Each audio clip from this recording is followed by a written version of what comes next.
Committee. Thank you, Mr. Chairman, and welcome, Chairman Bernanke.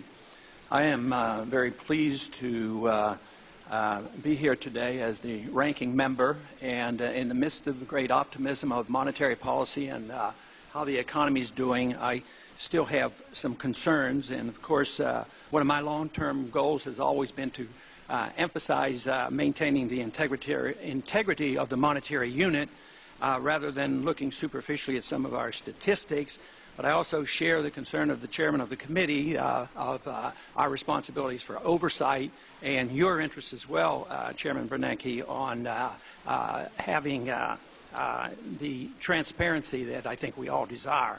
Transparency in monetary policy is a goal we should all support.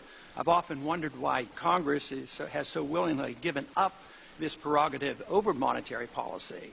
Congress, in essence, has ceded total control of the value of our money to a secretive central bank. Congress created the Federal Reserve, yet it had no constitutional authority to do so.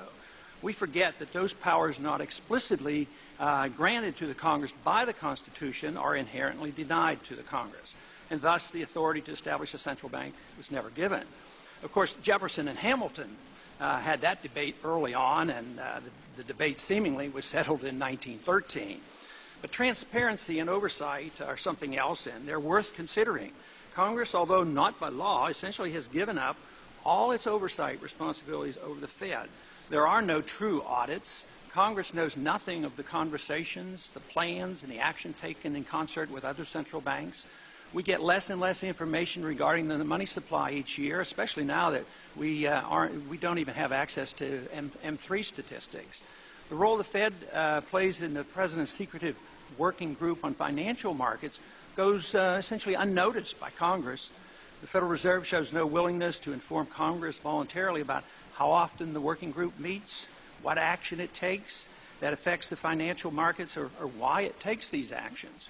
But all these actions directed by the Federal Reserve alter the purchasing power of our money.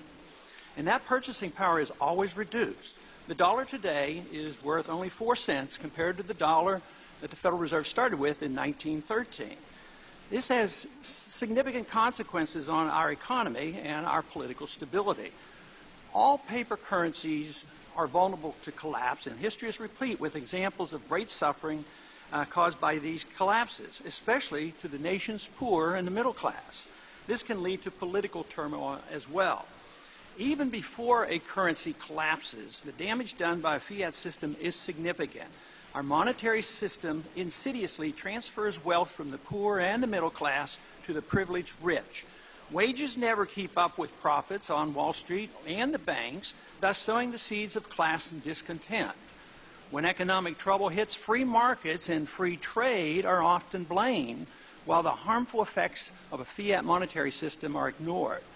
We deceive ourselves that all is well with the economy and ignore the fundamental flaws that are a source of growing discontent among the various groups. Few understand that our consumption and apparent wealth is dependent on a current account deficit running at approximately $800 billion a year. This deficit shows that much of our prosperity is based on borrowing rather than a true increase in production.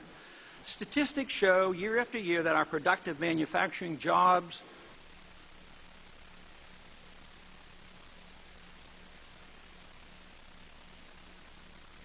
I think they finally cut me off. Is it on now? Okay. This phenomenon is not seen as a consequence of the international fiat monetary system where the United States government benefits as the issuer of the world reserve currency. Government officials consistently claim that inflation is in check at barely 2%, but middle-class Americans know that their purchasing power, especially when it comes to housing, energy, and medical care and school tuition, is shrinking much faster than at 2% per year. Even if prices are held in check, in spite of our monetary inflation, concentrating on the CPI statistics distracts from the real issue. We must address the important consequences of the Fed manipulation of interest rates. When interest rates are artificially low, below market rates, insidious malinvestment and excessive indebtedness inevitably brings about the economic downturns that everyone dreads. We look at GDP figures and reassure ourselves that all is well, yet a growing number of Americans still do not enjoy the high standard of living that monetary inflation brings to the privileged few. Those who benefit the most are the ones who get to use the newly created credit first. The gentleman's time has expired. If the gentleman would come to a conclusion. Okay, I will yield back.